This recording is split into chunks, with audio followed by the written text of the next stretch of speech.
आदेश आदेश। मैं अष्टशावर मित्र प्रवीण आप सभी का हार्दिक अभिनंदन करता हूं।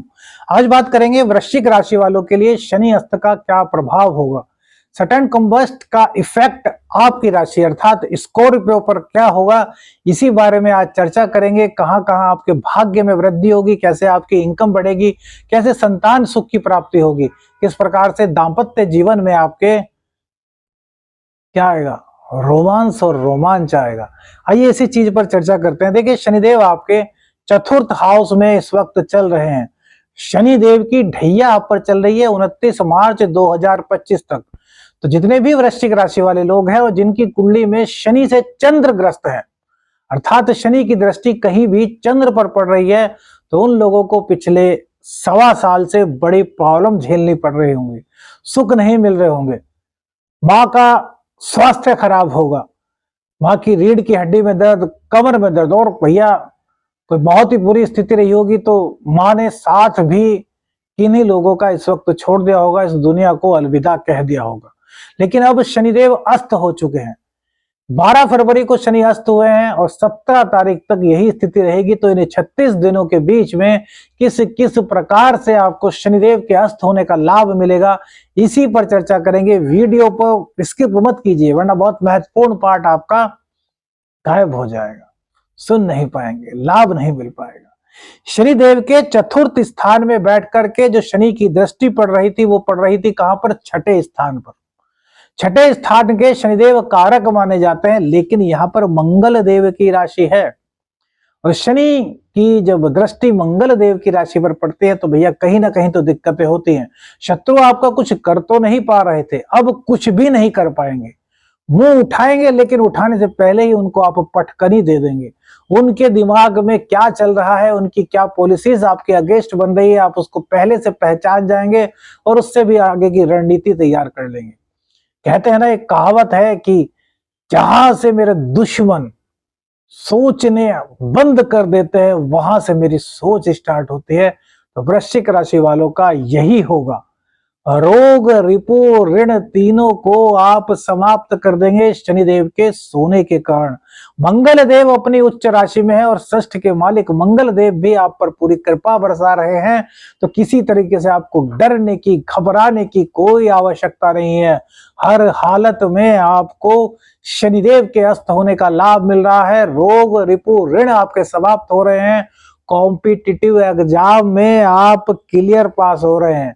अपने मन को मत भटकने दीजिए, क्योंकि जो वृश्चिक राशि वाले हैं उनके पंचम भाव में राहु इस वक्त विराजमान है। तो राहु के विराजमान होने से क्या होता है कि भैया भटकाव आता है, सोसाइटी गलत हो जाती है।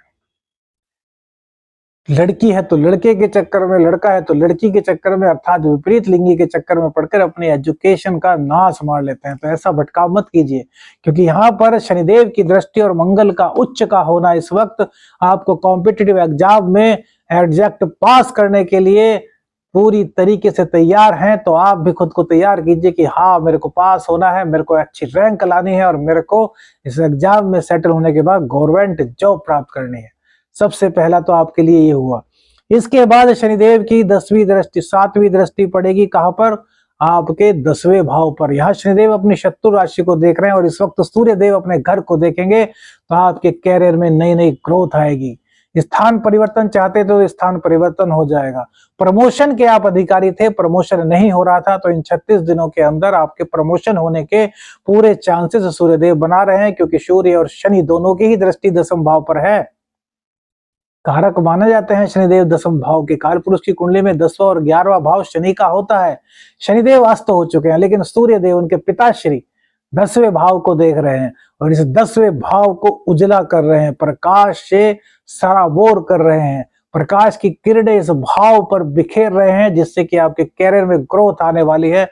नौकरी नहीं थी, नौकरी मिल जाएगी। ढैया के बावजूद आपको नौकरी मिलेगी। इन 36 दिनों में नौकरी मिलने की पूरी संभावना है। और इसी के साथ साथ यदि आप नौकरी करते हैं तो नौकरी में प्रमोशन की आपकी संभावना बनती है, आपकी कुंडली में यदि शनि और सूर्य मजबूत स्थिति में है।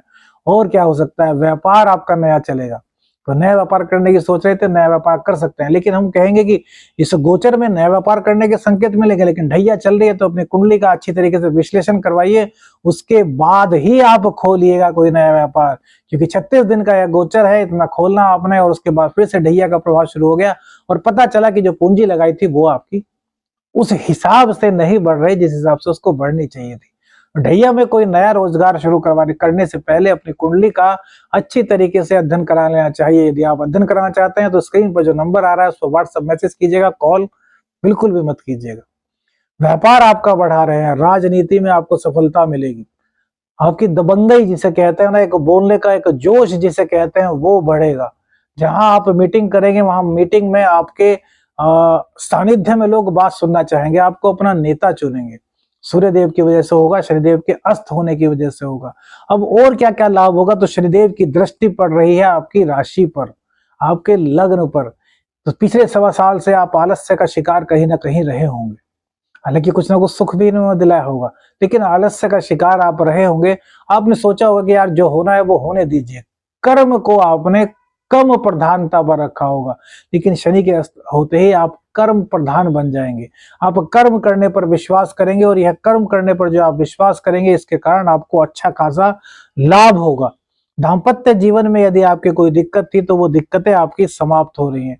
अचानक से धन मिलने की संभावना भी इस गोचर काल के दौरान दिखाई देती है। क्यों दिखाई देती है? देखिए, बृहस्पति देव 6ठे स्थान में बैठे हैं और आपके कैरियर के स्वामी को देख रहे हैं, जो कि आपके कहाँ के स्वामी हैं? आपके 2nd हाउस के स्वामी हैं और आपके पंचम के स्वामी हैं। अभी प्रेम संबंधों में हमने कहा ना कि दिक्कत आपको हो रही थी कि विपरीत लिंगी के चक्कर में आप पड़े हुए हैं। तो क्यों पड़े हुए हैं? क्योंकि बृहस्पति 6ठे स्थान में आपके पंचम के मालिक है। इसलिए हमने आपको मना किया कि भैया ऐसा मत कीजिए, किसी विपरीत लिंगी के चक्कर में पड़ करके अपने कैरियर का नुकसान मत कीजिए, क्योंकि बृहस्पति का सपोर्ट आपको मिल रहा है, शनि का सपोर्ट आपको मिल रहा है और वहीं सूर्य देव का सपोर्ट भी आपको मिल रहा है, जिससे कि आपके कैरियर में 4 चांद लगने की संभावना बनी हुई है। तो इन चक्करों में पड़ करके अपने कैरियर को मत दूर भगाइए। सब होगा, शादी भी होगी, लव भी होगा, अट्रैक्शन भी होगा, सब होगा, लेकिन कैरियर के बाद। जब कैरियर आपका सेट हो जाए उसके बाद इस ओर ध्यान दीजिए। सबसे पहले आपकी प्रायोरिटी आपकी शिक्षा और उसके बाद आपका कैरियर होना चाहिए, उसके बाद शादी के बाद खुल करके रोमांस कीजिए अपनी वाइफ के साथ। इससे पहले इन चक्रों में पड़ करके अपने कैरियर का विनाश बिल्कुल मत कीजिएगा। बहुत सच्ची, बहुत कड़वी बात बताइए। अब इतने सारे लाभ बताए कि शनि के अस्त होने से लाभ होंगे, नुकसान क्या होगा? तो शनिदेव आपकी कुंडली में पराक्रम के 4th भाव के स्वामी है। तो देखिए, मंगल देव के मजबूत होने के कारण, उच्च के होने के कारण पराक्रम में तो आपके मंगल देव कोई भी कमी नहीं आने दे रहे। लेकिन एक चीज की भैया जरूर दिक्कत आएगी, वो क्या? 4th भाव, सुखों में कमी, यानी कि मेहनत आप ज्यादा करेंगे, पैसे के पीछे भागेंगे, कैरियर के पीछे भागेंगे तो मेहनत ज्यादा करेंगे, तो घर का सुख क्या होता है? बेड पर लेट जाना, उसमें थोड़ी सी कमी आएगी। क्यों कमी आएगी? क्योंकि आप पुरुषार्थी बन जाएंगे। मात्र एक ही लोस शनिदेव के अस्त होने का आपकी कुंडली में आपके गोचर के हिसाब से दिखाई दे रहा है और किसी भी प्रकार का कोई दोष नहीं है।